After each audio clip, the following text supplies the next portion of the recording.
So guys, for the first method, you want to go to search and type in services. Click on it. And now once you're on this, you want to find Background Intelligent Transfer Service. Double click on it.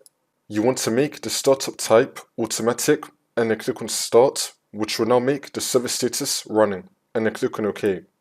Now you want to click on restart. You want to restart this service.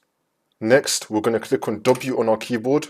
We're going to scroll down until we find Windows Update, and then do the same thing. Double click on it, startup type automatic, which will now make the service status running, and then click on OK.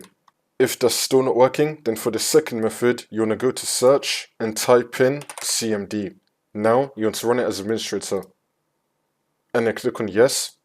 And now once you're on this, you want to type in SFC //scan now, and then click on enter. And you now want to run this scan. Wait for this to load. I'm going to skip the video to when the scan will be fully completed. And now once that's been done, you want to restart your computer, and this should now fix your problem.